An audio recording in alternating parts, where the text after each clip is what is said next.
Howdy, y'all. Welcome back to another episode of Rednecksrising, your favorite anti-capitalist, anti-racist Appalachian podcast that's all about busting the myths and stereotypes around Appalachia, one interview and ADHD-fueled history lesson at a time. I'm your host, Chelsea, from the Great Smoky Mountains of Southern Appalachia in Western North Carolina, where I grew up and stayed put.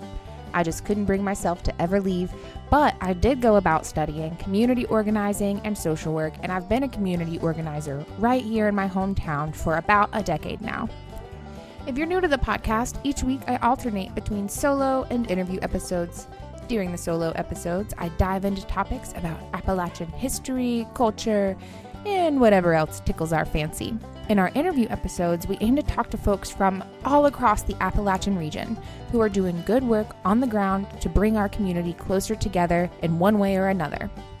Whether that's through mutual aid, storytelling, music making, abortion access, harm reduction, or something else I haven't even thought of yet. Which brings us to today's episode. Today, I chat with Sierra, an Indigenous Appalachian single mom of 3 from Virginia who's currently in law school, despite all the classist hurdles that the legal system throws at folks who want to go into law, which you'll hear more about. In this episode, we unleash a mixed bag of topics. We touch on everything from how the legal system was shaped to protect profit and power and keep poor people and people of color in check, to the dual reality of Appalachia's majesty, along with the pain and trauma held in the mountains as a result of the violent forced removal of the indigenous peoples of this land. And it wouldn't be an episode of Rednecksrising if we didn't touch on the efforts of capitalism and white supremacy and how they work together to remove our connection to our culture and to each other, and how the government has sabotaged public education so that we don't threaten their supreme rule. But before I get into a whole soapbox and before we dig into all of that, let's break out our broom and take care of some housekeeping business. First things first, we have one new supporter over on the Ko-Fi page, and that is, drumroll please, Lil Coconut. Thank you so much for your support, Lil Coconut. I hope you appreciated how I learned a whole new skill related to sound effects just for you. Also wanted to let y'all know that we have a couple of new merch items over in the shop, which is also on that Ko-Fi page, including our very first ball cap and a new t-shirt design with our favorite little quote, "The personal is always political." Unlike the launch t-shirts and the pride t-shirts, which both are no longer available because they were limited edition, these merch items will be available for the foreseeable future, and we'll make sure to let y'all know if that'll be changing anytime soon. Also, I do think that I will be doing some kind of giveaway to the listeners in the near future, but I haven't quite worked out the details on anything related to that. It's literally just a seed in my brain right now. So stay tuned. And as a friendly reminder, you are by no means ever obligated to contribute to the podcast financially. There are so many other ways to contribute, and there is no role too small. You can energetically send us good vibes. You can interview with us and share your story to lift up the counter narratives on Appalachian stereotypes. You can follow us on social media, share us with your friends. You can subscribe to us on whatever podcast streaming platform you use and leave a positive rating and review to help us gain more visibility to a wider audience. And I'm sure that there are other ways that you can show your support that I haven't thought of at this moment in time, but there's no such thing as a small contribution. Everything counts. And that's how a movement is grown, by everybody pitching in whatever they can to shape a new collective reality, like a puzzle, and we're all different shaped puzzle pieces. If you do want to support the podcast financially, you can hop over to Ko-Fi, where you can become a monthly supporter, where you can make a one-time contribution, or you can buy that sick merch for yourself or for another revolutionary redneck that you know. And to get to that page, it's spelled ko-fi.com/rednecksrising, just like it's spelled in the title, but with no space in between the words. That money goes towards helping to cover the cost of maintaining a podcast, as well as towards Appalachian groups and organizations that we may or may not feature on the show. Currently, we're counting half the proceeds from when we first started receiving contributions back in June until the end of this month, July, and we're putting half of those towards the Pulaski County Free Store, who we interviewed back in episode 2. Okay, I know that's enough housekeeping. We're not here to do work. We're here to have fun. And so that brings us to the trivia question of the day. Hey, Chelsea. Hey, Chris. So today I have a pretty easy one. All right, what you got for me? What state's boundaries fall entirely within the Appalachian Mountains region? Good one. For all of the listeners out there, you'll have to wait till the end of the show to find out the answer to today's trivia question. For now, let's get started.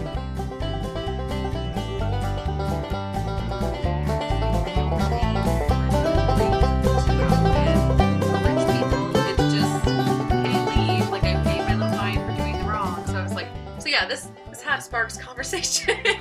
Where did you get it from? ACLU, they had their 420 special, and this is like because it predominantly affects people with marijuana charges. So for 420, they had their, what was it, like 42% off or something like that. I forget what it was, but yeah, love it. ACLU. That's amazing. I really do love that. And yeah, we had a DA here, and I'm trying to think if he's still in office or not, which is silly. I need to look that up. But he was a big proponent of ending cash bail for that exact reason, which is really like I very rarely feel like I meet people who work in criminal justice who are against cash bail, but that's all it is a poor tax. It's like if you... And then the consequences of not being able to afford cash bail and sitting in jail for days or weeks. Losing your only source of income when you already have no income. Yeah, losing your job. Your boss is not going to be like, oh, cool, my friend, you're sitting in jail. It's fine. Just let me know when you're out. You can lose your kids too, especially depending on the charge. Like if the other parent goes and says like, oh, they were sitting in jail on this charge and missed their parenting time, like that can negatively affect you, and we all know who it negatively affects disproportionately. So Absolutely. Oh my gosh, when I was doing this like community survey, listening survey back in 2017 here in Haywood County in the western part of North Carolina, so many folks, like when they would talk about prejudice and racism being one of the issues that they were concerned about, and these are like poor white folks who were saying this, it was because they had had firsthand experience primarily with the criminal justice system being like targeting them for driving lemons or like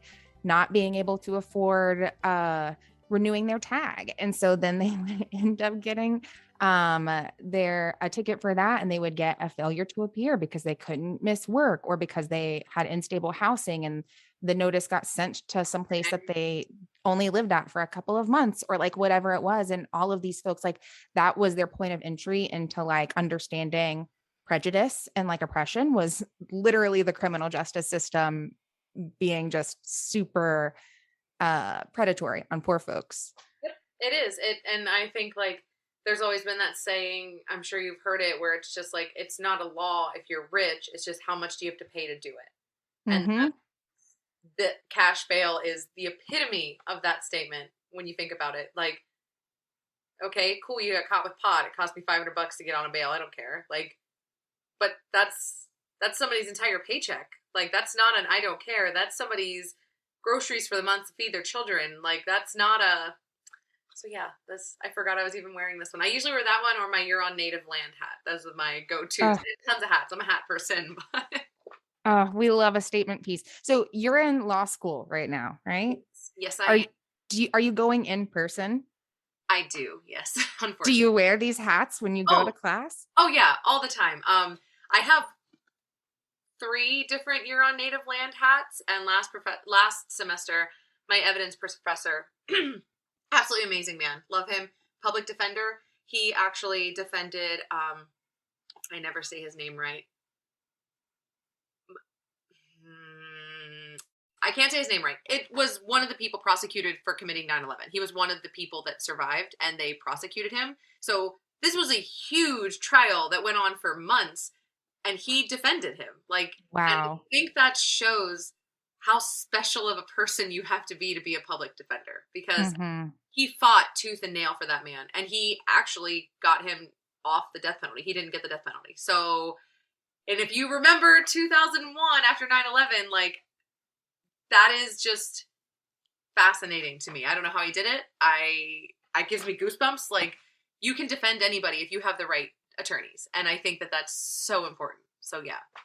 Yeah. Oh my gosh. And it just goes to speak to the fact that everybody deserves to have a good attorney. Like, well, I mean, we wouldn't need attorneys if we had a totally different form of criminal justice, and like, that's meta. We can get out there, but yeah, under the current system, if we don't abolish it, like, everyone should have the right to have someone who truly sees them as a human, who believes what they have to say, who like is willing to do everything in their power to take their truth and protect it. Yep. And you can't pick and choose. Like, you can't be. That's kind of why I fell into being a public defender. It's really a weird story. But essentially, I went into law school wanting nothing to do with criminal justice, because I was just like, I don't ever want to be in a position defending somebody that I believe is guilty, right? But that quickly gets washed away when you look at the criminal justice system and see that guilt really doesn't have a meaning in this country, because guilt's just made up subjectively to whoever the defendant is. And also, I believe that everybody should have access to counsel. That's something my Civ Pro professor, my 1L year, I made a proposal, and I believe that there should be public, not defenders, but public attorneys. So when you go to the courthouse, if you're filing for paternity, if you're filing for child support, if you're filing a civil suit against somebody who owes you money, there should be somebody in every law library doing pro bono work, because every attorney needs pro bono hours, who is willing to give that, right? Because there is no justice system if you have no access to that justice. And the legal field is gate kept for a reason. And that's to keep the people who have no idea what's going on that way forever. Mm-hmm. Like, it's so much. There's so many issues, and I could talk about all of them forever and get really angry. So I will. I am here for the soapbox. I mean, I'm just like, everything in our entire country, from the moment that we stepped foot to colonize, has been, all of the systems that we have been constructed for the purpose of creating, maintaining, and protecting profit for people who already have access to wealth. Like, that was the reason this country was colonized. That's why they created criminal justice system, was to create a force that could literally use violence if necessary to punish those who threatened their access to power and wealth. And like, it's all just, yeah. Yeah. No, and on that note, before I forget, I'm trying to get better at doing my land acknowledgements. I'm on Doeg land, so Doeg tribe used to inhabit the land that I live on. I'm Native, and it's taken me a long time to get comfortable saying that, because clearly I'm white. But my great-grandmother, from everything I've been told, was 100% Native. I know her maiden name before she was married, and I also know that I was raised near Carlisle, Pennsylvania. So I can't find much about her past her, and I think there's a nice residential school in that area for the reason why. That's the only fear I have. So I've always been afraid of being that white person, right? That's like, oh, well, I'm Native. Because I don't know the suffering, right? Because I don't carry that.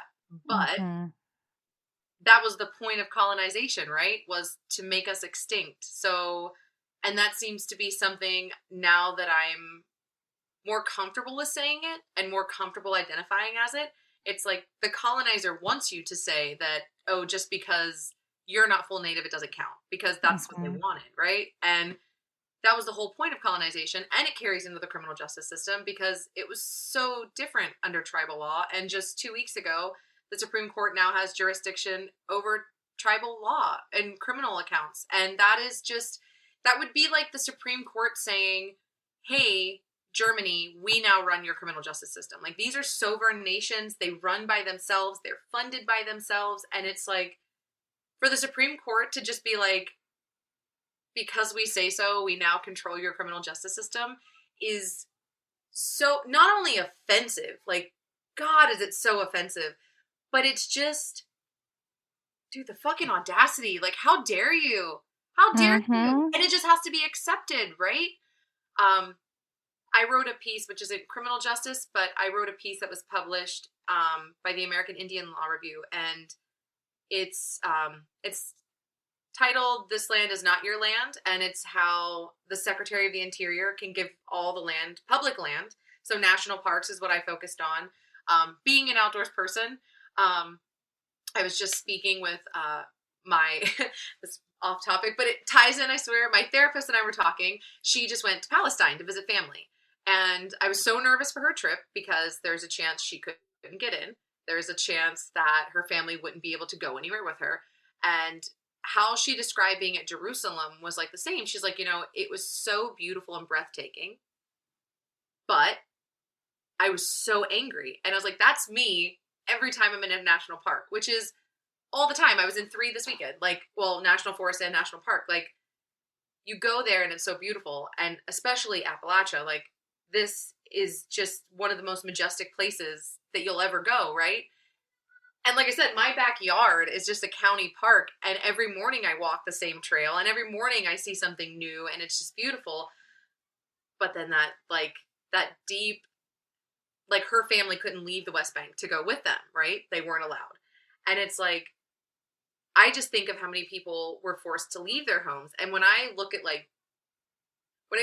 beautiful landscape within the parks or anything like that, that's kind of what it comes back to for me. It's just like how wrongfully taken this land was, and how now these people don't even have a voice. And I use my white skin to, like, use that privilege and make a way. And that's kind of why I'm going into the public defender sphere, because plenty of data shows that a public defender of the same race or ethnicity is much more effective in defending you than somebody who's not. And most prosecutors, I think is it 94%? I just wrote about it last semester and I can't think of it off the top of my head. I think it's 94% of prosecutors are white. So that also tells you who's doing the prosecuting. And I'm very, anti-prosecutor. I wrote model legislation last semester for blind prosecution, where the prosecutor shouldn't have any access to any identifying information of a defendant until grand jury, because they'll see them. And the only identifying information that can be shared has to be consented by the defendant. So if you walk in the courtroom and you're assuming you see a black man sitting at the table, you can't use that identifying information unless they consent to it. So it's withholding the information for the sentencing, right? Because sentencing is also extremely biased. So yeah, that's something there. Like, prosecutors are severely white, and so are public defenders. But that comes back. Everything always comes back. You can even ask all of my children. The problem with everything is just what you were saying, and this is why I'm going back to it, is like profit. It's capitalism. It's the idea that society revolves around a profit, right?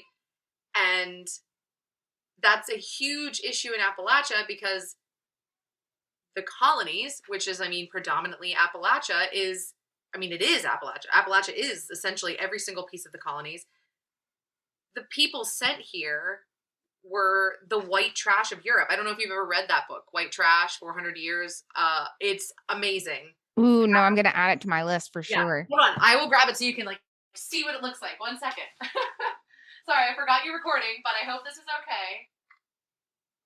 Of course this is okay. And the only reason I mute myself, by the way, is because my toddler in the other room gets extra loud as he is practicing using his voice. So don't worry, mine are all out back with the neighbor children. So yeah, but this is White Trash. I have not finished it because I started it before law school, and for the last 3 years I have read nothing but case books.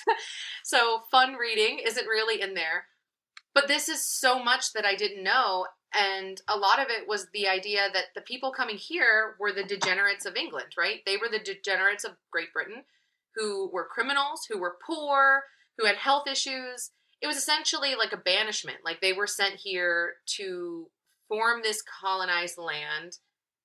and be away from the aristocrats and the important people. So the idea, especially in Appalachia, of like white trash is constantly trying to run from that instead of embracing the fact that you were resilient and the fact that you were put here and to do greater things. But then it's such a conundrum because of colonization. And I think my theory, how I always see it, is when you look at the colonization of the United States and you look at the people that were sent here, there are two victims, and one victim is doing like the proximity to greatness, right? The white settlers, colonizers, I prefer to say, some people, when I was writing my piece, my journal that I'm on, the law review that I'm on, was very against me using the word colonizers. So when I first wrote my comment, I couldn't put the word colonizers. It had to be settlers. But when I saw it outside publishing, they were like, change that to colonizers. So I appreciated that greatly because it's time to start saying things for what they are. So the colonizers that came here were used to being the bottom of the totem pole, right? So they're constantly grasping on to, I've got to get up, right? Like, that idea of like, if I just keep trying, I'm going to get there, which, pull yourself up by your bootstraps. You were sent to this land and look what you did. You made a whole new country. You revolted. You did these great things. But by doing that, that's the heroism. Heroism?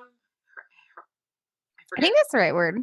Yeah. It's like the idea of like, when you look at history and you paint the heroes in beautiful light and you never look at the negative light. Yeah, maybe. I forget. But not eloquent on that. But that's kind of what it is here. Like, that's what I think happens to Appalachia. And I think that's why it's viewed the way that it is. Because these are the people who have been struggling since the beginning. And they're just constantly trying to prove that they aren't white trash. But, like, the reality of the situation is like, nobody said white trash was a bad thing. You've painted it that way. Like, rednecks. Like, that's why I love the name of your podcast. Like, so many people don't think rednecks are these, like, union fighting badasses that like changed everything for Appalachia. And it's like, do you even know the history? And that's why I appreciate so many of your episodes talking about like historical things that happen that nobody learns about. Like, even growing up in Appalachia, like, nobody learns about this. And then I've lived in Tucson, Arizona for 13 years before I moved back to Virginia. And it's just phenomenal to me. Like, so many people don't realize. So yeah, it's so much. Sorry, I'm going on and on and on without a thought. I love the soapbox. That's literally why I interview people. So I kind of alternate. I have like historical episodes and then I'll do an interview every other week. And the reason I do that is, for one, it's like, I don't want people to just hear me on my soapbox all the time, which is I get a whole episode to myself at least every other week. So I love the soapbox and just really appreciated everything that you were naming about like it being at like capitalism being at the root of this. And like, when you're talking about like how this country was colonized by the white trash of Europe, but like also even like the purpose of the colonies, like this is something that I learned when I was starting this show and like would not have otherwise known if I hadn't done like this intentional research, was like the colonies were literal business ventures. Like, wealthy people in Europe were like, we need a way to make some money. Why don't we send some white trash over to figure out what's on that continent and figure out a way to make us money? And so like, that was the whole purpose of these and so like the entire root of our country, like the reason we exist is because, and the reason that we colonized and we're brutalizing other people. And all of this was literally to make other people money. It's just so, and then like what you were naming about like the two victims, like I just so appreciate you naming that, because that's what I've been like really trying to like break through here, is like not excusing the violence and harm that is caused by like poor white folks, which is absolutely a reality, and not ignoring and not whitewashing the way that white supremacy and capitalism rewards and incentivizes that violence, and like pitches this false idea that you were talking about of like, if you just get close enough to this ideal version of whiteness, then you'll be successful. Yeah. And like, if you do the right things and you talk the right way and you like behave the right way, then you too can be one of us, like powerful elite.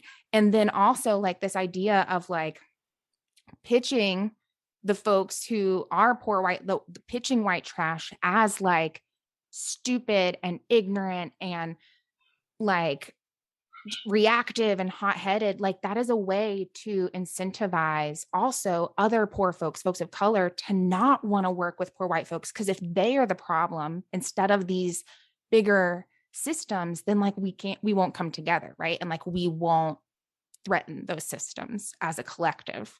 Yeah, and honestly, like on that topic, it sounds so strange, but like poor people are the danger, right? Like if you're poor, you're the enemy. Like you're the strong, you have all of the power. The ball is in your court. Like you should be honored to be poor because it's easy to be rich. It's easy to be rich because especially in Appalachia, like, you know, the white people who are poor weren't plantation owners. They weren't slave owners. They may have worked for somebody who had slaves. Like, and I'm not saying that as a, you know, fully objective, that doesn't like, I'm sure there are poor people now whose family owned slaves. I am sure they have enslaved people in the past, Native, Black, whatever. They have enslaved somebody. I'm not saying it as like a catch-all be-all, but the poor people today, the white trash of Appalachia who are poor today, that's because that's what they were and that's where they came from. And like I said, that grasping of trying to get to the top is never going to end because it's just passed down generationally.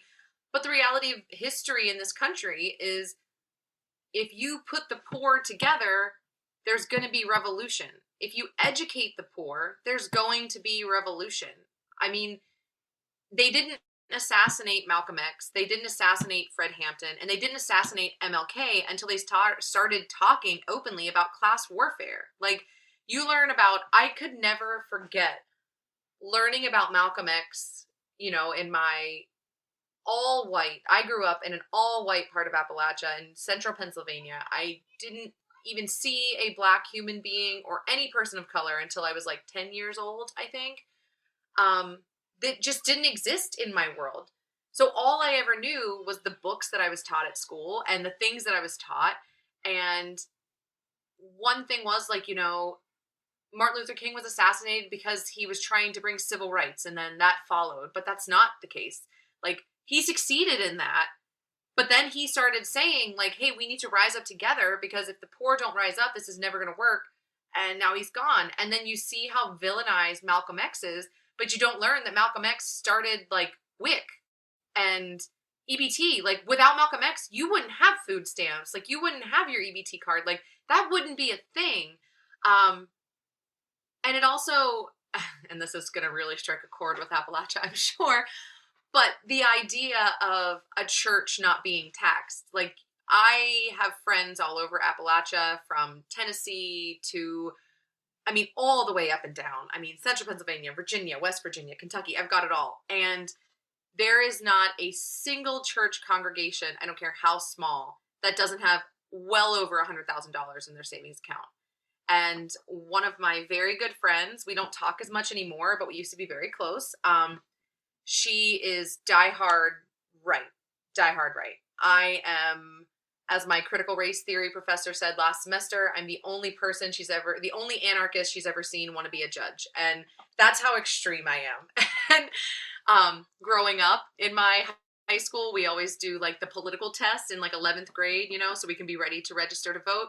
And I was the only person in my entire class that got straight communist. Like I wasn't faltering. It wasn't like, oh, I'm like, you know, left leaning. No, I was straight communist. And I was like, okay.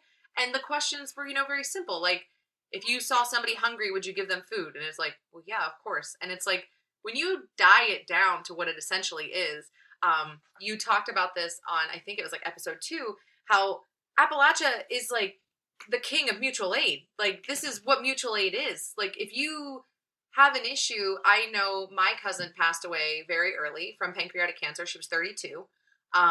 It is strange to think because I'm 34 now. So it was very strange.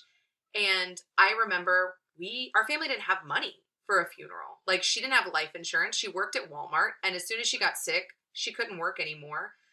She had a daughter. She was a single mother, and she couldn't get life insurance because she had pancreatic cancer at like 31. Like, there was nobody going to give her life insurance. So when she passed away, I remember sitting in the hospital in the waiting room with my whole family and them saying, you know, we can't release her body to you or the funeral home until like we can't release her body to you. It's got to be a funeral home. Like, in this country, you can't even be poor and die. Like, we did everything. Like, my aunt was the pastor. It was at her church. She wanted to be taken to the cemetery in her truck. Like, she was on the back of the truck. Like, that was our hearse. Like, we didn't do anything. And like, bare minimum was like $8,000. And like, you can't even be poor and die. Like, the hospital was going to keep her body. Like, that's insane, right? That's so crazy. It literally costs you money to die. To die. And it's like, my family was very close with the heir of the Monopoly fortune, believe it or not, because that was, you know, invented there. And that's what it took. It took one call, and we had a check waiting so that and it's like, you can't just do that. Like, I live in Northern Virginia because I go to school in DC, so I live in the DMV. There's a little one knocking at my door, so I'm so sorry. But I could never just call somebody and ask for that. Like, that's never going to happen. You're never going to have a community come together to help somebody afford a funeral for their loved one. Like, growing up, we depended on each other. So I love that idea of mutual aid, but it's also so community-based, which I love, but it's the idea that if you just expand that just a little bit, you are going to be so powerful. Like, if you can make 10 grand show up and have a beautiful funeral for a single mother in your community, imagine what you could do if you included the town over or the county over or... we literally, it's so good. No, I'm really surprised mine's being quiet right now. And if you need to check on them, we could pause and... I'm going to like give it another minute because I think it's just attitude and ego. So I'm going to let it play out. We'll see. I'm going to let it play out. We'll see. Cool. Dang it. ADHD. Mutual aid. Mutual aid. Yes. We literally have the power to create the world that we all deserve to live in. It's like, we just have to take it. And that's why capitalist systems work so hard to like keep us isolated, to remove us from a sense of culture, but which gives us connection, right, to a group of people, and to like prevent multiracial organizing by like pitting poor white folks against poor folks of color, and like uses all of these mechanisms to just like keep us from coming together and creating that reality and like making that possible. Yeah. And I mean, another big thing, and like, I will say this because I have no problem hiding it. I was that person from Appalachia who grew up here and was like, I will be leaving this place as soon as I turn 18, and I will not be coming back because I hate it here. I hate the people. I hate everything about it. And I did. I left. I went to college in Arizona, and Arizona, it became my home overnight. I love it there so much. But when I did my bachelor's, I did my master's, I was like, I need to go back and I need to be where I can make a big impact. And to me at the time, it was DC, because I had the dream of being a judge. Because as an attorney, I help people now. As a judge, my words ripple through history forever. I mean, in the Dobbs case, they were quoting English law from 1600. This country wasn't even founded yet. And I mean, as a law student, it blew my mind. My first 5 core doctrine classes, I'm learning English common law. And I'm like, well, why does this still apply to us? Like, that's not even us. Like, that's not even this country. We literally left them. So why are we doing this? And there's no mention of tribal law for the area. So that law was just completely erased. So it's like, our legal system is just nitpicking the imperialistic and capitalistic strong points of the English law and keeping those as a foundation, right? And so much precedence in this country is based off of a judge's words, who was 99% a old white man, and what he felt at the time. And it's such it's left this nation in such disarray. Not that this nation has ever been like a peak beautification process completed or anything, but it's certainly, it's just reverberating. And now with decisions like West Virginia v. the EPA that just dropped, and the decision in Oklahoma against, tribal law and Dobbs, all of that is now precedence. And unless you go back and look at the cases before them that led up to it, I mean, Clarence Thomas is notorious for quoting himself. And it's like, you can't quote yourself as precedence, my guy. Like, if you made up that precedence, it's not precedence. You're just quoting yourself. It's like they say, you say it, you fake it till you make it. You just say it until you believe it's true. And that's what judges do. I mean, that power in the wrong hands has us where we are now, right? Like, we're reversing constitutional rights. We're forgetting the most vulnerable people of this nation. We're stepping on the toes of other nations. We're losing allies all over the world. We're a mockery. And that's why. It's because we stray so far from what this nation could be, and we stick to what the colonizers wanted this to be. Not the English, because it wasn't, all of the English. It was the people putting them here, the monarchy, the rich, the aristocrats. They got what they wanted. Yeah. All those rich fuckers who could pay to just start their own country. We're just going to make a little business investment in another country. Yeah. Oh my gosh. Well, and it's like, if it's all designed to protect profit from the very beginning, then it makes total sense that like they would be restricting rights at this point in time when we've had increasing union numbers and when we've seen more uprisings, and we were in this global pandemic where folks are starting to recognize that grocery shelves don't always hold what I need whenever there's a worldwide shortage of things, and gas prices are pushing double digits at this point. And it's maybe we should just give a quick little crackdown. And that's just, that's their pattern, right? And I'm sure you know way more about this than me, the development of the slave codes as something, and the literal, writing into law of the codification of race in order to crack down on the working poor who were coming together, prior to that moment when they were oh shit, they're actually rebelling. They actually might be kind of smart, might be figuring things out. Well, we better make it punishable by law for them to do that so that they are at least too scared to try. Take care of your kids. It's fine. He's grabbing the iPad that's charging because it was I knew it wasn't dire. I knew it wasn't necessary. So don't mind him. Can you guys not yell, good. Please? Yeah. Thank you. No, going along with that, and this has a huge, huge pull in Appalachia, is undereducation. It's done for a reason. I mean, it's so purposeful. It's so purposeful. And they also highlight the great whiteness of history for a reason, because it gives you something to look up to while villainizing strong people of color who were doing the same thing.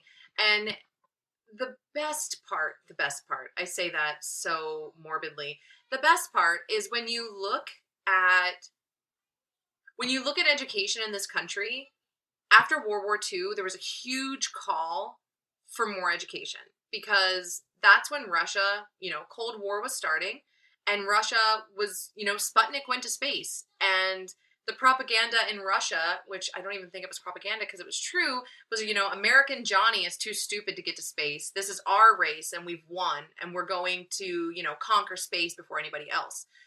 All it took was being mocked by somebody that they feared for this nation to pump so much money into education.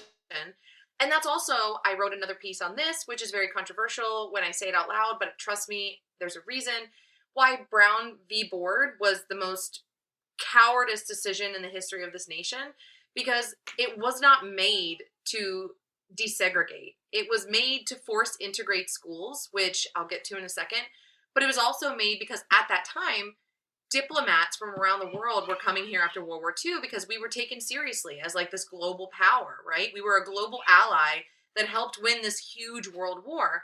So diplomats were coming here from all over the world who weren't white. and their children couldn't attend schools. They couldn't stay in certain hotels. They couldn't use drinking fountains. They couldn't eat at this part of a restaurant. And it was getting around the world much slower than it does now, how barbaric we were. And people, exactly, were refusing to come here. They're like, we're not working with you if this is how it's going to be. And the quickest, easiest, dirty thing they could do was put the burden on the backs of Black children, predominantly in the South and Appalachia, to now face literal physical violence, fear, trauma that'll never leave their minds, to force integrate a school, which, I mean, is essentially what Brown versus Board of Education 2 did, was said, you know, you need to do it now. And the reason it should be overturned is because it just made us more desegregated. If you look at the stats now, schools are more segregated than they were before Brown, because, and this goes back to mutual aid and, you know, the South and Appalachia specifically, Black communities before Brown were like thriving. And they were thriving because Black people who went to college couldn't go to college in the South. They had to go in the North. And where are all the Ivy League schools? They're all in the North. And what was at once one of the highest paying jobs in this country was being a teacher. It was being an educator. So these Black people in the South and Appalachia were going to the North where they could go to school, and going to Northwestern and going to Harvard and going to Penn and doing these amazing Ivy League programs, then going home to the South and teaching at their all Black schools and passing that on. Now, 7% of teachers in this country are Black. And my favorite question to ask people is, you know, when did you have your first Black professor or person of color? And for me, it was master's. It was my grad school. I had a Latinx teacher in undergrad. That was it. Like, I didn't have anything like that ever until I was 20 something. And that's, representation is so important. And Brown single-handedly dismantled successful Black communities, because after Brown, you know, there was busing. You had to bus the Black children to do all of the forced integration, right? Which led to Black teachers being without a job because Black teachers weren't hired into these already white schools. So now you have the sole income of these thriving communities just gone overnight. They no longer have an income. And then Black children, because they're bused and their parents, you know, now don't have an income, they can't put you in extracurricular activities. You can't play sports. You can't do clubs. So where do you go? You go back to those communities that now have no resources while your parents are working as many odd jobs as they can to make ends meet. And that led to this idea of, like, you know, that stereotype of like the bad kids who aren't doing sports, who aren't in the programs. Well, they are the bad kids. They're doing the drugs. They're drinking behind the grandstands. They're doing all of that.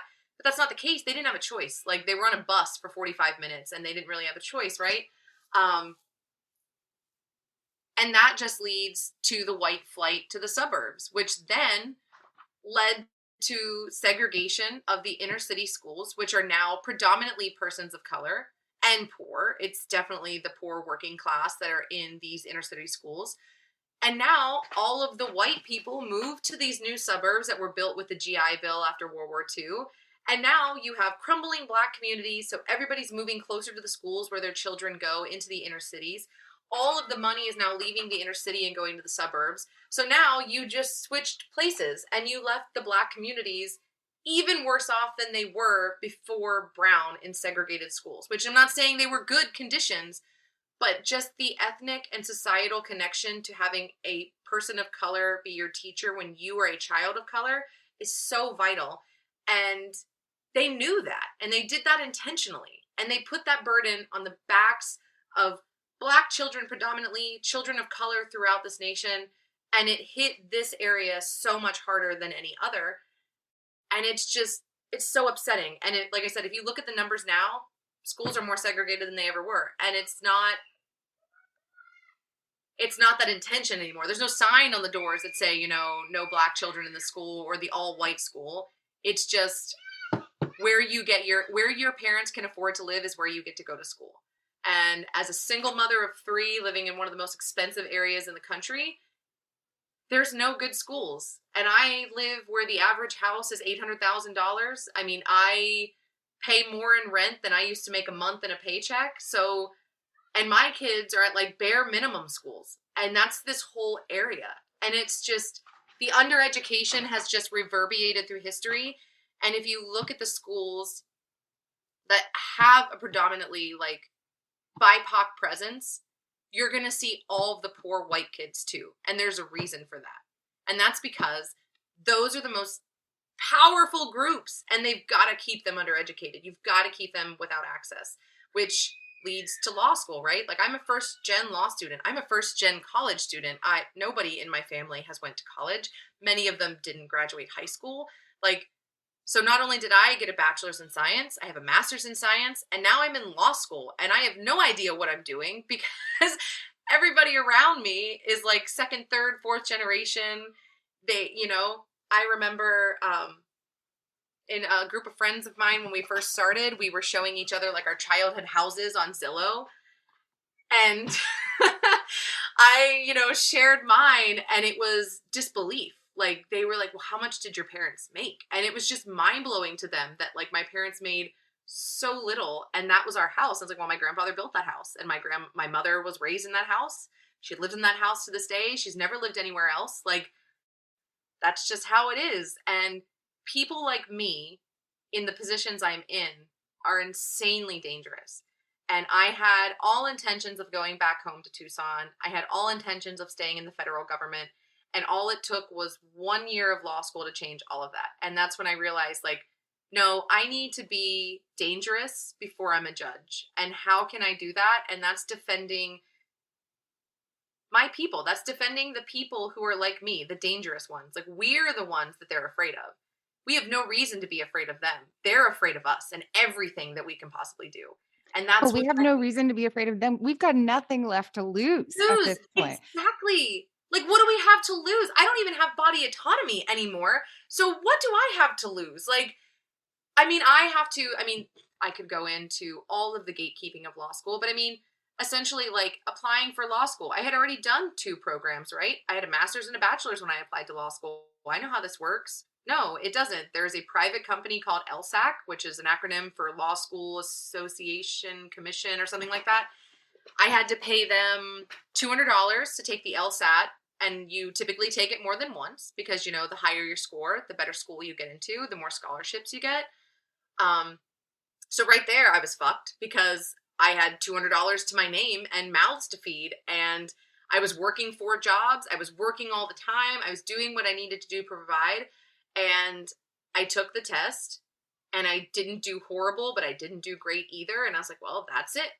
And at the time, I was a paralegal for an amazing attorney who I love very much, and she's like, I'm paying for you to take it again because I know you can do better. And she's like, this is a great score. You're going to get into a school with this score, but I know you can do better.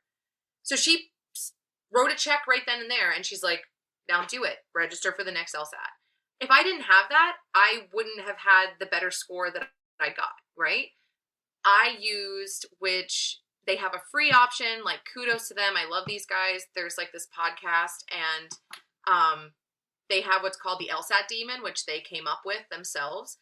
Because tutoring for the LSAT is $1,800, and that's like the cheap package. So like, to even prep for this test, you have to have $1,800 and then $200 to take it. So you're $2,000 in the hole already, right? And then assuming most people take the test 2 to 3 times, so there's, you know, $400 to $600. And then you have to pay for what's called a CAC, which isn't like, you know, the government card. It's just the authorization to apply to law school, which is like $150. And then you pay all the application fees, which are like $90 to $150 per school. And then once you get accepted and you're not on a wait list and you make your choice, you've got to pay your deposit, right? This isn't like any other, I mean, undergrad, you don't pay a deposit, you pay an application fee. You get accepted, you pay your student loans, or you get your loans, you pay your tuition. Not law school. I had to come up with $1,000 in like a month, or I was going to lose my spot in that school. And mind you, I go to the most progressive and most diverse law school in this nation, which is so hard to say because I'm there and I see it and we have so many struggles. But it's like, law school, just to be able to apply to be considered, is already so astronomically expensive. It keeps so many people out. And then once you're in law school, you're learning about these cases that, you know, your professors have to teach you so you can pass the bar, which, mind you, the American Bar Association is yet another private company, has nothing to do with regulations, has nothing to do with the judiciary, has nothing to do with anything. It's just a private business that took this upon themselves, and they make millions of dollars a year. They have to teach you what's on the bar because they lose their funding if you don't pass the bar, right? So you're learning everything that's on the bar, but you're not learning. You're being faced, like I was faced with, I think it's the Williams or Williamson case, and it's from the 70s, and it was a Native mother and father whose child had a toothache. They didn't want to take him to the doctor because that was before ICWA, when, you know, you could just adopt Native children, and anytime you took them to the doctor, that was looked as you're not a fit parent, there's something wrong with them, we're gonna, you know, the state's now involved, we're gonna take your children. They refused to take him to the doctor, so they gave him medicine. The swelling went down. He seemed fine. Shortly after, he passed away. And they charged the mother and father with manslaughter. And it was upheld. It went to the Supreme Court, and it was upheld. And it was upheld because they said that there was no reason for them to think that their child would be taken away if they took him to a pediatrician. And sitting there, as somebody who knows Native history, even slightly a little bit, I'm like, are you fucking kidding me? What didn't they have to fear? Like, that's all they had to fear. Like, they did everything they could for their child, and now, not only are they both in prison, now they have orphan children who are now fosters of the state, who are now going to be adopted by a very nice white family who are going to do nice things for them. And that's a story that just reverberates, you know, through all of these cases that I have to learn and know. And then you learn cases and you're like, well, this is shit. Like, this is terrible. And it's like, yeah, well, that's the case, and that's what you need to know. And, you know, you do all of that. You go through the hardest years of your life. Not even, mind you, I'm an evening student because I can't afford to not work, because a lot of people don't know when you're in law school, you're not allowed to have a job. So you can't work when you're in law school. No, you're not allowed. You can work. You can get a waiver to work 15 hours a week. I think it's 15. It's 10 or 15. But yeah, you cannot work while you're in law school. You are not allowed. And that is another gatekeeping, because who can go 3 years without working, right? Right? Like, it's insane. My rent here is $2,400 a month. So, like, if I didn't work, even, like, base, I would need, like, $5,000 a month. Like, my rent, you know, a phone, internet, utilities, groceries. I would need at least $5,000 a month. That's if I didn't have children.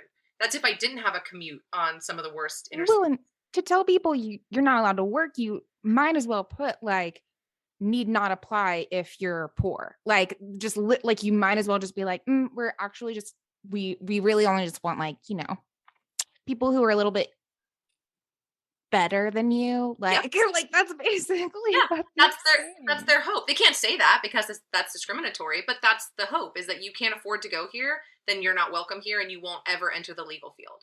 So as an evening student, you know, that's opened up, right? And I chose my school because it's now top 4 in the country for evening programs. So I'm very happy with that, which is also a struggle because we get left out of so much. And we don't have access to the classes that full-time students do. Full-time students like to sleep in because they don't have jobs. So they'll take all the evening classes. So by the time we register, which is always last, like, my second year of law school, I had to take my Crim Pro, and by the time evening students were allowed to register for those classes, they were gone. And I was like, so what do we do? Like, they're like, well, there's, you know, this class is available 10 to 11 a.m. And it's like, well, we're evening students. Like, we don't have any, we can't do 10 to 11 a.m. That's the exact opposite of what, like, you would think that it would be like evening students get first dibs because they're evening students. Yep. I've been fighting that fight, and it's rough and it's hard. And it's like, in law school, you know, you have your evening student dean who's supposed to be your advocate, but we don't even have an evening student dean who's ever been an evening student. So they can't really advocate for us when they have no idea what we're struggling with. I mean, it's as simple things as, like, I paid, like, we get what's called a U-Pass. I quit my job last fall, went full-time, because another thing is, as an evening student, you can't get scholarships. So you can only get them if you're a full-time student. So I quit my job for a semester, depleted my savings, had a job lined up at the end of the semester to try to apply for scholarships so I could try to go and get out quicker, right? If I can get somebody to pay for this, if I can earn the scholarship, I'll get out quicker. We get like a U pass, so it lets us use the metro for free if you're a full-time student. Evening students can't have that pass. It can only go to full-time students. I paid for that U pass, but that office is only open until like 4:30 in the afternoon. And I was still doing a clerkship on top of classes and, you know, my kids, and getting to that office when they're open was impossible. And I never even got the card to be able to use it. So I paid for a card that I didn't even get to use, that I don't even have access to now because I'm back to being an evening student. So it's little things like the cafeteria closes at 7. Our classes start at 6. We come straight from work. So when do we get to have dinner? Like, we're in class until 10 p.m. Like, where can we go to get food? It's so many strange things, like all of the admin offices close before we ever get there, so we can't go ask about aid, we can't go ask about registration, we can't go ask about any of that stuff. Law school is gatekept, and it does hurt disproportionately people of color, because also after you graduate and you've done all this heinous shit, you now get to pay a couple grand to take the bar, which you have to take typically more than once and in every state unless they waive it. And not only that, but like you're expected to study nonstop full time before you take the bar. Like the test is set up to not succeed unless you study full time for at least 2 months. Like my friends that graduated in May, they take it next week and they've been studying every day full time, 40 hours a week, because they have to be able to take this. We don't get that as evening students because we still have to work our jobs, right? But before you can take the bar, you have to go in front of what's like the character and finesse. So when you start law school, you fill out a little paper of every interaction you've ever had with a cop, every ticket, every interaction. And if you graduate, you go to the character and finesse, they'll look at your record. And if you miss something, they could disqualify you from ever taking the bar, so you can never practice law. If you have too much on your record, which who usually has a record, you know, how our system works is disproportionately poor people and people of color. You don't have the integrity to be a lawyer. You can't take the bar. If you have too much debt, which is another, like, this is why I fight so hard for poverty, because I believe, like, I focus on civil rights and domestic human rights. And at the end of all of that is capitalism. It's like, always capitalism. It is always capitalism. Always. I mean, like, I'm always surprised by the fact that I'm surprised, like when I hear like people describe like what you're describing, but like, it's just like, it literally is set up so that poor folks cannot get into that system and try to change that system, because the whole fucking system is set up for money. Yep. And that is the root of capitalism. And it's the same way. I mean, like, the reason I should not be surprised is because social work, that's my background's in social work, and it's with a lens on policy and social policy, which is like one of the aspects of social work. I'm always like, oh God, people are going to think I'm like pro CPS, like pro DS, and I am not. I'm like, abolish CPS the same way I want to abolish the police. Also set up to literally take poor children and give them over to rich people, on this, like, building on the traditions of what they had done to Native Americans and Black folks for the previous generations. But that aside, like, social work is also extremely classist as a profession. And that's why it's so many mostly white women who are heterosexual and who are married to wealthy men, who oftentimes are also in the legal industry, because it's like they feed each other. And like in social work, so I also, like, I had to work, like you mentioned, undergrad and graduate are very different from law school, like just the structures are. But even still, like, my mom had married my stepdad, which put me just over the cusp of qualifying for any kind of financial aid. So I had to take out student loans to afford my school. But in order to afford to keep a roof over my head, I also had to work while I was in school. So I was working while I was collecting debt. And then social work profession requires clinical placements in order to actually qualify for graduation, which is basically unpaid labor. They're just like, you're going to do anywhere from 1 semester to a year of unpaid labor, depending at what part of your education you're in. And for me to even be able to consider getting a graduate degree, I had to advocate for myself to have a paid internship, because I was like, it's impossible. I will not be able to do this program. I have bills to pay. I have rent. Like, I'm either going to have to wait tables for the rest of my life, or you need to let me get compensated for the work that I'm going to do during this internship. And then I'm not a licensed social worker because our state doesn't have a licensure for macro, which is the level of work that I do. But in order to do like clinical work or even work in like DSS kinds of settings, you have to have a licensure. And in order to get a license, same thing. You have to first have at least a graduate degree. So you have to have gotten through that far. Then you have to pay a couple $100 to take the licensing exam. If you fail it, the cost, I'm pretty sure, goes up every time you want to take it.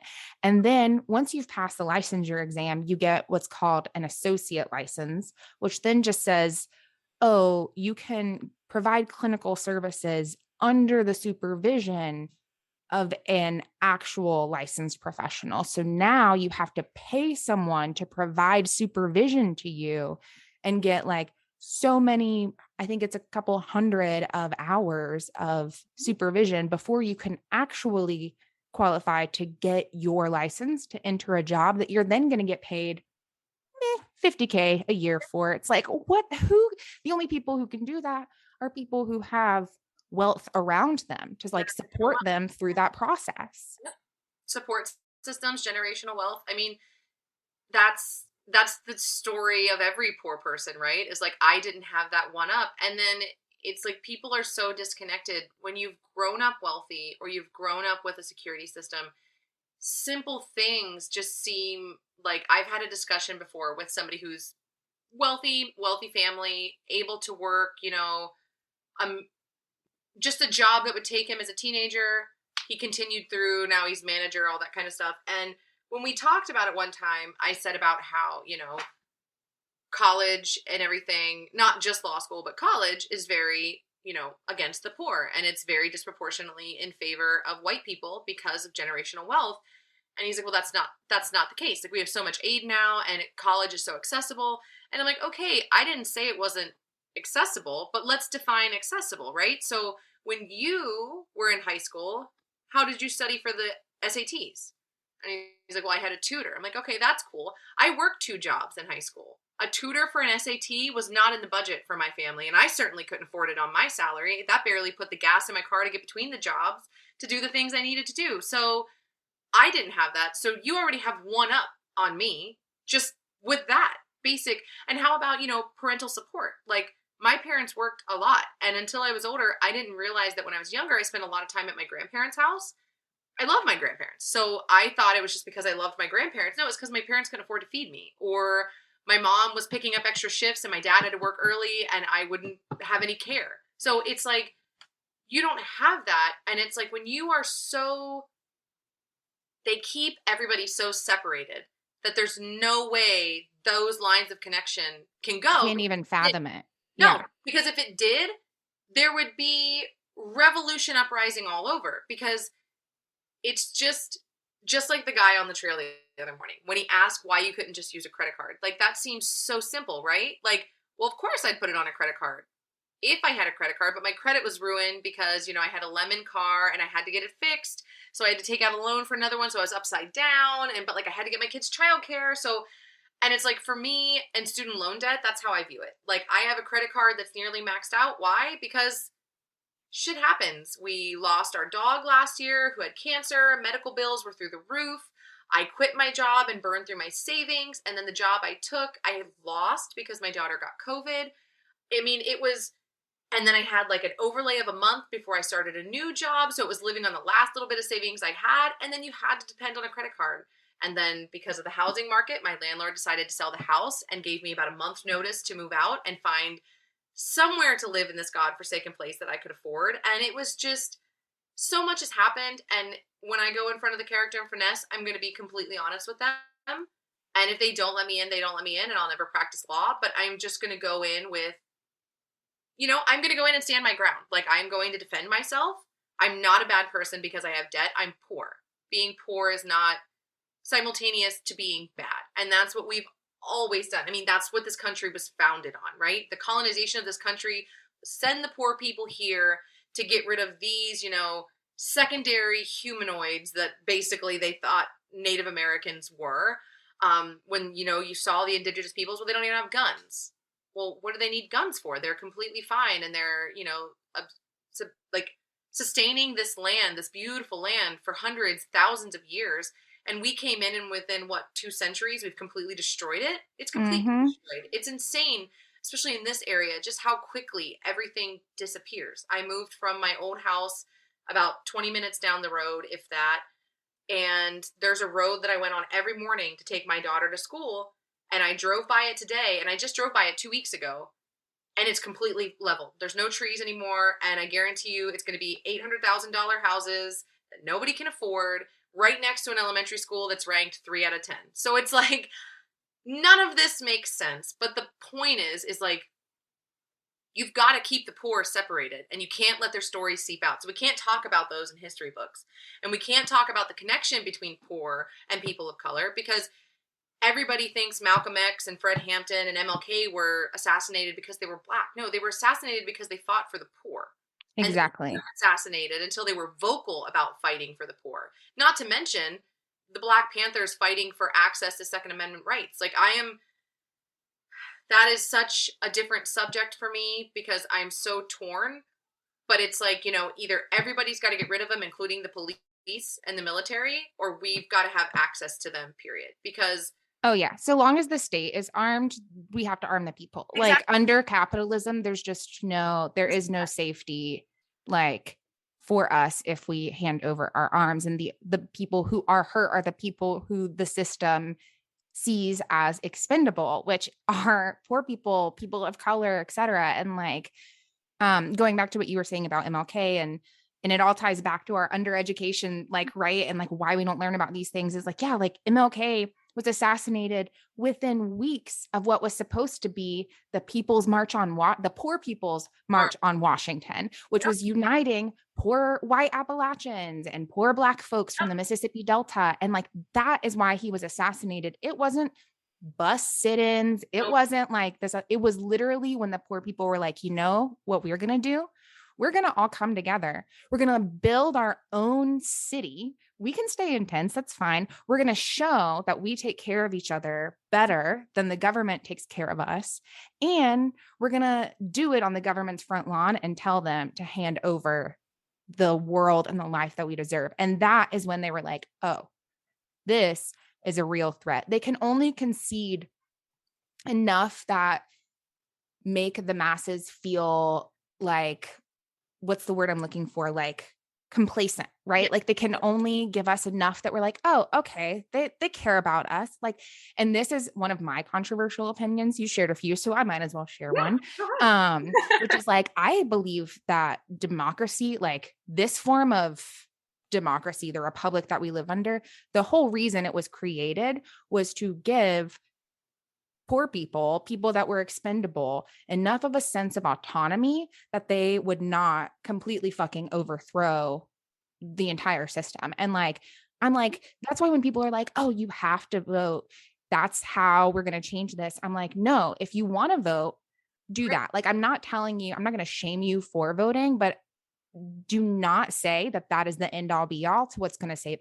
The whole reason that system exists is to protect the profit of the oligarchs. That's why the people who are in positions of electoral power, and that's same thing that you were describing with law school, same thing with social work school, running for office and maintaining or attaining even power through this form of democracy is only accessible to people who have who have money, the rich. Exactly. It's you have to. Sorry. Go ahead. You go. I was just going to say it costs, the last election was $2 billion average for each campaign. And it's who has $2 billion? None of us. And exactly. But the Electoral College was put into place because the founding fathers of this country even said, we can't trust everybody to make this decision. Exactly. These normal folk aren't ever going to be able to make this decision. If they don't own land, they're not like us. They are not smart enough to have a voice in this say, or they're going to threaten us and they're going to want land for themselves. Yep. And we That's why can't have that. Yep, they did it because they knew if they let other people actually have a voice in the voting system, they were going to lose all power. And it's also that idea of property, right? That idea of property is so Native Americans, indigenous peoples, they were property. Like, they weren't seen as landowners because they weren't. This is their mother, this is the creator, this is their life, right? Like, indigenous people don't see earth the way that most people do. Like, this is my mother. She gives me life, she protects it, she takes it away, you give back to it. That's a cycle, right? They didn't see that. They saw property. These are just things we've got to get out of the way. Enslaved persons, they weren't people, they were property. And then, we fought the little Civil War that was so great and grand over states' rights. But what happened after that? That's when we turned. The 14th Amendment literally just allowed property over criminals. So who are criminals? The criminals now are disproportionately people of color and poor people. Those are the criminals. Those are the ones who are in the state systems, and those are the ones who are constantly wrongfully convicted. I don't know if you've heard of the Innocence Project. One of my professors is actually an attorney for the Innocence Project. Love them so much. Last semester, I took wrongful convictions with him, and it's just exhausting. And it solidified for me staying in Appalachia. It actually changed for me what I wanted to do, because I was going to be a public defender in DC or Northern Virginia. I was going to go where there was a lot of people so I could help a lot of people, right? Because I'm empathetic. So in my mind, the more people I can help, the better. But the reality of the situation is I can do so much more for so many more people if I do it in the heart of Appalachia, where there is no public defender that looks like me, sounds like me, and has the beliefs that I do. I had to do a witness testimony for race, crime, and politics, and I chose to do, I was Mamie Till, which was Emmett Till's mother. And all I could think about in writing this testimony was how dehumanizing and disheartening it had to be to sit there and watch the men that murdered your son get defended by people who wanted them to win. And the prosecutor who wanted to lose. The prosecutor didn't want to win. And it's I can't do that. I can't sit by and watch that. So I've strategically picked where I want to move after law school to practice, where I'm in a locale that's city enough, but still rural enough that I'm going to have a lot of people coming through my door, but it's the people that I want to help. And I want to help everybody, but it's the people who don't get the help. Again, there's nobody in Southwestern Virginia, which is where I'm going to end up, definitely. There's no public defender in Southwestern Virginia who wants to abolish the police. There's nobody in Southwestern Virginia who wants to end cash bail. That's not a thing. So whenever you are convicted of a crime in Southwestern Virginia, you're going to go get a public defender who's overworked, underpaid, and probably graduated bottom of their class, because public defenders don't make shit. I have no problem. My children are cool with it. I'm we are going to live in a cardboard box for the rest of our lives. That's just how it is. That's why prosecutors make hundreds of thousands of dollars. Public defenders usually start at about $45,000. As a paralegal right now for the federal government, I make triple that. And it's I'm going to take such a pay cut to go into my field, but that's what happens. And that's another thing. It's public service is only for the people with generational wealth, because you can't go. I left federal contracting to go to state courts after I took my semester off to go full time. And I took an $18,000 pay cut to do the exact same job. And it's and I had more work to do. It was the same job title, but I was so much more involved. I was working for the chief judge. I was doing so much more than I was for the federal government, and still I was making so much less. And that's because public service isn't for the poor. You can't go into public service and expect to be wealthy. Well, and because they don't want people who actually know what it would take to transform that to be doing that work. They just need it. They need to maintain that charity power dynamic for the purpose of protecting, again, their profit. Poor people go in, they're actually going to be criticizing oh, wait, like this is really inefficient. Like we should be doing these things, et cetera, calling out like the holes, and they can't have that. I mean, in Fairfax County, I live right outside of Fairfax County, and in 2019, the Fairfax County Circuit Court got its first Black judge in the history of this nation, and this is Virginia. This was, you know, it kind of started here a little bit. I mean, we got Massachusetts, but hundreds of years, and that's how much the. I mean, I know I'm reverting back, but the legal system is built to keep out poor people and people of color, because if we're in position to make changes, especially in areas like Appalachia, where all it's going to take is the right message of inclusion, because that's the issue I have with Appalachia to this day, is like the exclusivity. Like, and I know I'm gonna get drugged to hell for this because I haven't read Appalachian Reckoning yet. But when I watched Hillbilly Elegy, I didn't know who that was. I didn't know anything about it. But I was like, oh, I'm going to watch this movie, right? I didn't know it was a book. I didn't know anything about it. It just popped up on my Netflix. And I was like relieved to see how they were portraying white people in Appalachia, because I know that's like the stereotype of, like, you know, the West Virginia stereotype of, you know, poor toothless meth. Like that's what people always portray Appalachia as, especially like in this area, West Virginia. Like if you say that in the DMV, that's what you're going to hear, right? But I appreciated the fact they showed struggles that, like, you just accept in Appalachia as a white person. But if you do that as a person of color in an inner city, you are absolute garbage. You are a criminal. You're a terrible parent. You're the worst. And you don't deserve help. And, like, all of this is terrible. But it was like, I saw that as, like, evening. Like, it tells his story, whether it was, and from what I understand, again, I don't know, so I'm not speaking on this like entirely like siding with JD Vance by any means of the word. What I took away from it was just like showing that like these struggles are universal. Like, and in Appalachia, it doesn't just hurt the inner cities. Like this is happening in our rural communities too. Like this isn't just an inner city problem where, you know, Black men are being arrested for being drug dealers in DC. Like, no, that's not where the problem starts, nor is that where it ends. Like, it is purposely just, I mean, through prescriptions at that, just pushed into these rural areas because you've got to keep them dead, dumb, and poor. And if you don't keep them dead, dumb, and poor, they're going to take control. And again, I know I keep saying it, I'm so sorry. This is why I'm choosing rural Appalachia. I'm staying there because the people that I'm helping not go into the criminal justice system are the people whose voices are going to carry. Because once they're put in the criminal justice system, in a small community, you've got that X on your back, right? You're the criminal. You have a record. You can't get a job. You can't vote. You can't do any of these things. And it's the harder I work for those people to keep them out of jail and to keep them from having these records follow them around for the rest of their lives. Like, they don't have that. Like, there are good public defenders. There are amazing public defenders who fight day and night to save people from convictions that are not fair. And they succeed. But those public defenders do not go to Roanoke, Virginia, or Montgomery County, Virginia, or anything like that and say, I'm setting up shop here to help these people. Like, they don't do that. And until you start helping the people in an area, you're never going to actually, like, fix a problem. So with the drug problems in Appalachia that people talk about, like was in that, you know, his little movie, documentary, whatever it is,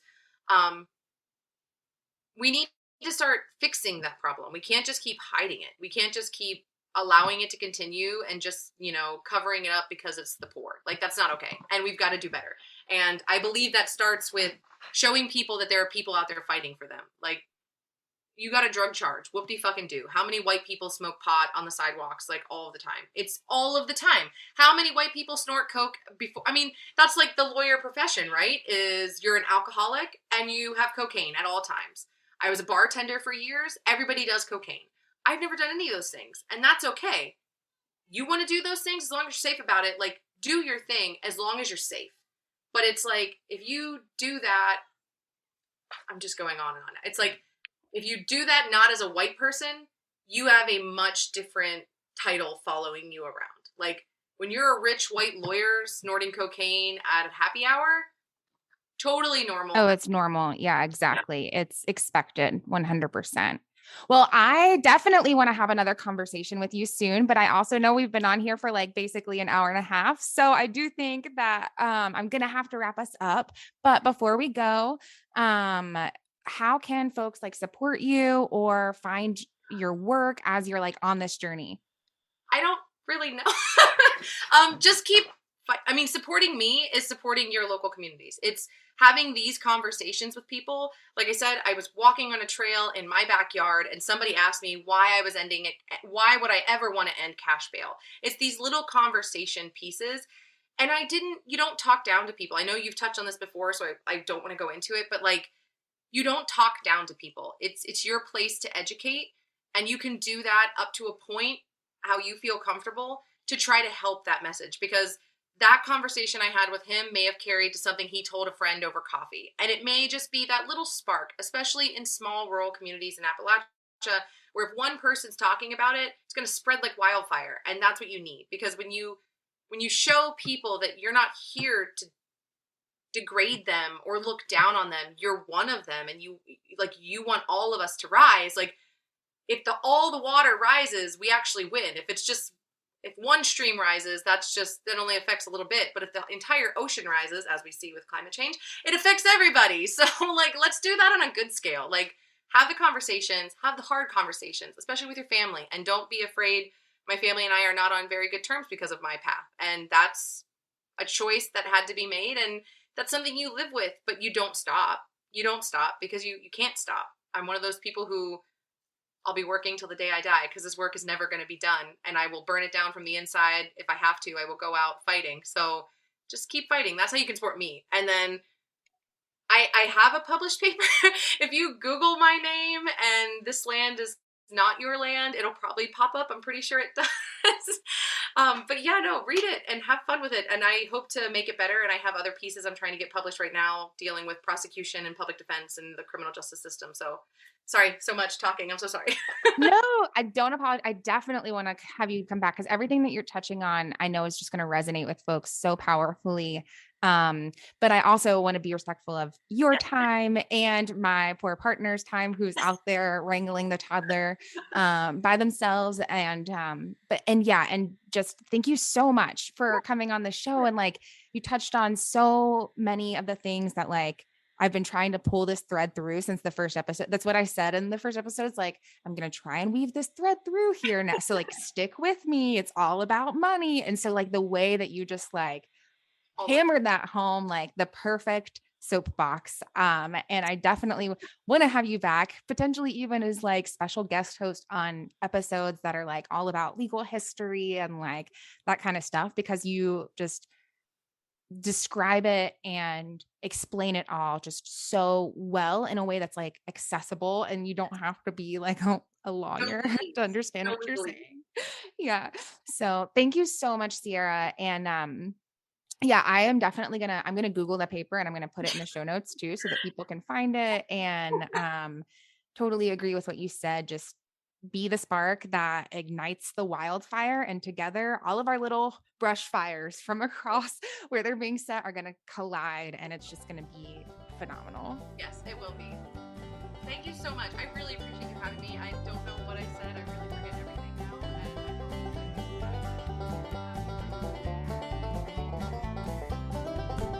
now. Alrighty. That wraps up today's episode of Rednecks Rising. In the show notes, like I mentioned, I'll be dropping the link to Sierra's paper that she referenced during our conversation. This land is not our land. This land is their land. I'm so freaking grateful for all of the support that y'all have given the podcast so far. I absolutely cannot believe that we have managed to hit over 1,000 listens within just 6 weeks of being live. This community is incomparable. Y'all are the best. And you can help us out as a part of this community by following us on our socials at Rednecks Rising. We're on Twitter, Instagram, Facebook, and TikTok. And of course, sharing us with your friends, because sharing is caring. And if you feel so inclined, head on over to our Ko-Fi, get yourself some Rednecks Rising merch, or become a monthly contributor to the podcast. And before we go, we gotta know, what's the answer to today's trivia question, Chris? Hey, Chelsea. So, Our question today was, what state's boundaries fall entirely within the Appalachian Mountain region? The answer is West Virginia. Is there more? Is that it? Yeah, believe it or not, it is. Well, thanks for sharing that trivia question of the day with us, Chris. And all y'all listening out there, I hope you have a great rest of your week. Lord willing and the creek don't rise. We'll see y'all next Tuesday.